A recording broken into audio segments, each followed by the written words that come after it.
Hi! ಎಲ್ರಿಗೂ ನಮಸ್ತೆ. ಎಲ್ಲರೂ ಹೇಗಿದ್ದೀರಾ? ನಾನು ಚೆನ್ನಾಗಿದ್ದೀನಿ. ನೀವು ಚೆನ್ನಾಗಿದ್ದೀರಾ ಅಂತ ಭಾವಿಸ್ತಾ ವೆಲ್ಕಮ್ ಟು ಮೈ ಚಾನಲ್. ಇದು ಗುರುವಾರದ ಗುರುಪೌರ್ಣಮಿ ದಿನದ ವ್ಲಾಗ್ ಆಗಿರುತ್ತೆ. ನಾವು ಬೆಳಗ್ಗೆ ಬೇಗ ಎದ್ದು ಪೂಜೆ ಎಲ್ಲ ಮುಗಿಸಿ ಬೆಳಗ್ಗೆ ತಿಂಡಿಗೆ ರೊಟ್ಟಿ ಮಾಡಿದ್ದೆ. ಅದನ್ನು ತಿಂದು ಗುರು ರಾಘವೇಂದ್ರ ಸ್ವಾಮಿ ದೇವಸ್ಥಾನಕ್ಕೆ ಹೋಗಿ ಅಲ್ಲಿ ಪೂಜೆ ಎಲ್ಲ ಮುಗಿಸ್ಕೊಂಡು ನಾವು ನೆಕ್ಸ್ಟ್ ಹೊರಟಿದ್ದೆ ಗೊರ್ರು ಡ್ಯಾಮ್ ನೋಡಲಿಕ್ಕೆ ಅಂತ. ಅಂದರೆ ಹೇಮಾವತಿ ಜಲಾಶಯ ಅಂತ. ನೋಡಿ, ಹೇಮಾವತಿ ಜಲಾಶಯ ಅಂತ ಬರೆದಿದ್ದಾರೆ. ಇದು ಮುಂದೆ ಎಂಟ್ರೆನ್ಸ್ ಇದು. ಎಷ್ಟು ಚೆನ್ನಾಗಿ ಕಾಣಿಸ್ತಿದೆ ಅಲ್ವಾ ಎಂಟ್ರೆನ್ಸಲ್ಲಿ. ಬನ್ನಿ ಇವಾಗ ಮುಂದೆ ಹೋಗೋಣ. ಡ್ಯಾಮ್ ಇನ್ನೂ ಅಲ್ಲಿದೆ. ನಾವು ಸ್ವಲ್ಪ ದೂರ ನಡ್ಕೊಂಡು ಹೋಗಬೇಕು ಎಂಟ್ರೆನ್ಸಿಂದ. ಒಳಗಡೆ ಎಲ್ಲ ವೆಹಿಕಲ್ ಅಲೋ ಇಲ್ಲ. ಹಾಗಾಗಿ ಸ್ವಲ್ಪ ದೂರ ನಡ್ಕೊಂಡು ಹೋಗಬೇಕು. ಮಧ್ಯದಲ್ಲಿ ನೋಡಿ ಈ ಥರ ಕಾಲುವೆ ಇದೆ ಒಂದು. ನೀರು ಎಷ್ಟೊಂದು ಹೋಗ್ತಿದೆ ಅಂದರೆ ನೋಡಿ ಇಲ್ಲಿ. ತುಂಬ ನೀರು ಹೋಗ್ತಿತ್ತು. ಸ್ವಲ್ಪ ಹೊತ್ತು ನಿಂತ್ಕೊಂಡು ನೋಡಿದ್ವಿ ಇಲ್ಲೂ.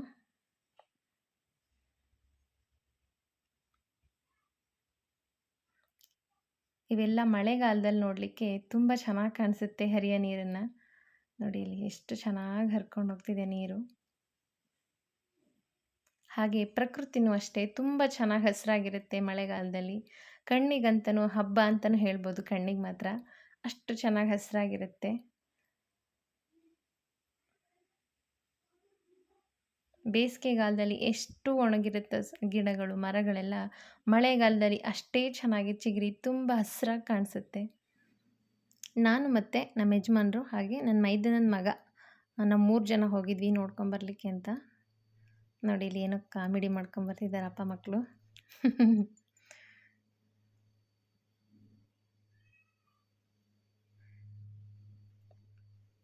ಮಳೆಗಾಲದಲ್ಲಿ ಮಾತ್ರ ತುಂಬ ಹಸಿರಾಗಿದೆ.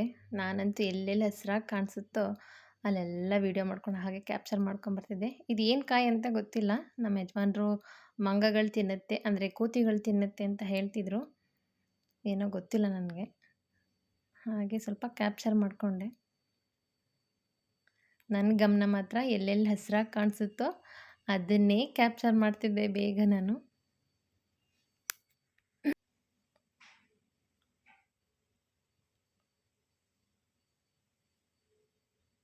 ಮಳೆಗಾಲದಲ್ಲಿ ಪ್ರಕೃತಿ ನೋಡೋದೇ ಒಂದು ಖುಷಿ.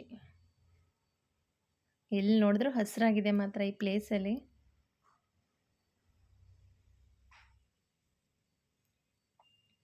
ತುಂಬ ಜನ ವೀಡಿಯೋಸು ಮತ್ತು ಫೋಟೋಸ್ ಎಲ್ಲ ಮಾಡ್ಕೊತಿದ್ರು.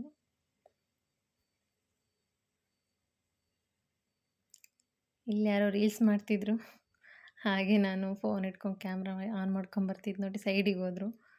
ನಾನು ಹಾಗೆ ಕ್ಯಾಮ್ರಾ ಕಟ್ ಮಾಡಿ ಮುಂದೆ ಹೋದೆ. ಆ ಪ್ರೈವಸಿ ಎಲ್ಲನೂ ಯಾಕೆ ಡಿಸ್ಟರ್ಬ್ ಮಾಡಬೇಕು ಅಂತ ಅಂದ್ಕೊಂಡು. ನೋಡಿ ಇಲ್ಲಿ ದೂರಕ್ಕೆ ತುಂಬ ಚಿಕ್ಕದಾಗಿ ಕಾಣಿಸುತ್ತೆ ಡ್ಯಾಮು. ಹತ್ತಿರ ಬರ್ತಾ ಬರ್ತಾ ನಾವು ಅದ್ರ ಪಕ್ಕದಲ್ಲಿ ಹೋದರೆ ದೂರಕ್ಕೆ ನಾವು ಒಂದು ಸಣ್ಣ ಇರುವೆ ಥರ ಕಾಣಿಸ್ತೀವೇನೋ ಅಷ್ಟೇ. ನೋಡಿ ಇಲ್ಲಿ ಎಷ್ಟು ಚೆನ್ನಾಗಿ ಕಾಣಿಸ್ತಿದೆ.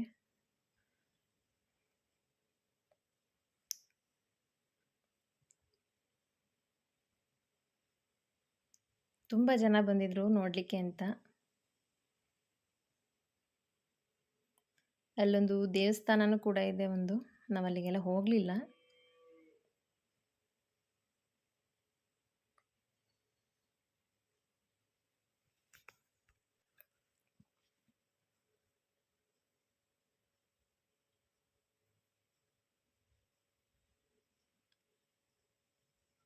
ಇದು ಸುರಂಗ ಅಂತ ಹೇಳ್ತಿದ್ರು ನಮ್ಮ ಯಜಮಾನ್ರು.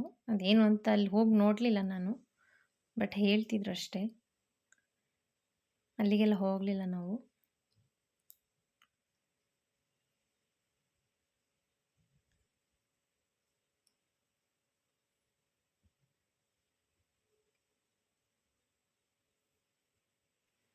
ಇದು ಡ್ಯಾಮ್ ಪಕ್ಕದಲ್ಲಿರೋಂಥ ದೇವಸ್ಥಾನ.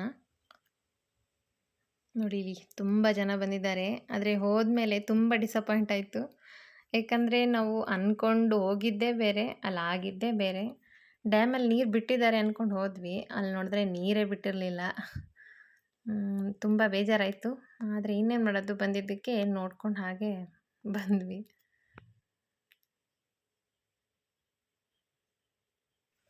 ನೀರು ಬಿಟ್ಟಿದ್ರೆ ಈ ಪ್ಲೇಸ್ ಈ ಥರ ಕಾಣಿಸ್ತಿರ್ಲಿಲ್ಲ. ಫುಲ್ಲು ಹಾಲಿನ ನೊರೆ ಥರ ವೈಟ್ ಕಾಣಿಸ್ತಿತ್ತು. ಇವಾಗ ನೀರಿಲ್ದಿದ್ದಕ್ಕೆ, ನೀರು ಬಿಟ್ಟಿಲ್ದಿರೋದಕ್ಕೆ ಯಾವ ಥರ ಕಾಣಿಸ್ತಿದೆ ನೋಡಿ. ಇಲ್ಲಿ ತನಕನೂ ಕೂಡ ನಾವು ಬರೋಕ್ಕಾಗ್ತಿರ್ಲಿಲ್ಲ. ನೀರು ಅಷ್ಟು ಫೋರ್ಸಾಗಿ ಬರ್ತಿರುತ್ತೆ. ನಾವಿನ್ನೂ ಹಿಂದೆ ನಿಂತ್ಕೊಂಡು ನೋಡಬೇಕಾಗಿತ್ತು.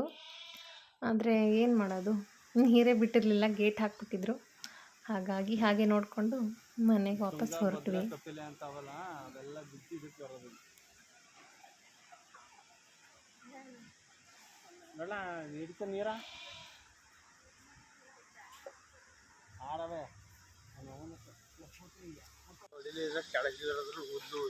ಉದ್ರುವಲ್ಲ ನಾವು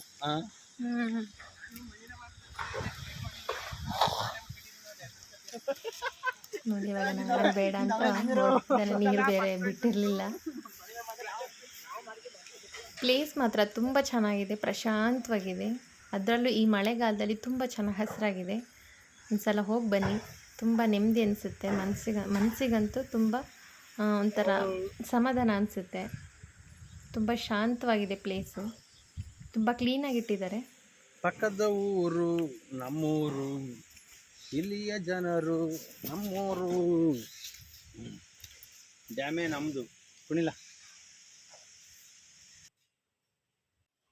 ಹಾಗೆ ಸ್ವಲ್ಪ ಹೊತ್ತು ನಾವಿಲ್ಲಿ ಕೂತಿದ್ದು ಒಂದು ಸ್ವಲ್ಪ ಹೊತ್ತು ಆಟ ಆಡಿಸ್ಕೊಂಡು ಇವನ್ನ ನಾವು ಹೊರಟ್ವಿ. ನೋಡಿ ಇಲ್ಲಿ ಅಪ್ಪ ಮಕ್ಕಳು ಹೇಗೆ ಆಟ ಆಡ್ಕೊಂಡು ಹೊರಡ್ತಿದ್ದಾರೆ.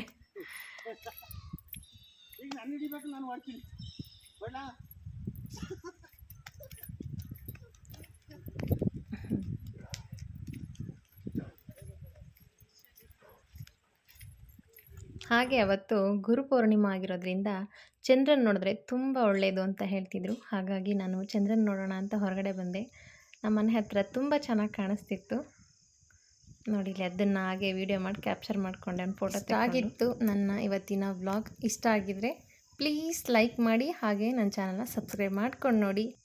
ಹಾಗೆ ಯಾರೆಲ್ಲ ಹೊಸದಾಗಿ ನೋಡ್ತಿದ್ದೀರಾ ಪ್ಲೀಸ್ ನನ್ನ ಚಾನಲ್ನ ಸಬ್ಸ್ಕ್ರೈಬ್ ಮಾಡ್ಕೊಂಡು ನೋಡಿ, ಲೈಕ್ ಮಾಡಿ, ಶೇರ್ ಮಾಡಿ ಮತ್ತು ಕಮೆಂಟ್ ಮಾಡಿ. ಮತ್ತೆ ನಾಳೆ ಸಿಗ್ತೀನಿ ನೆಕ್ಸ್ಟ್ ವಿಡಿಯೋದಲ್ಲಿ. Thank you.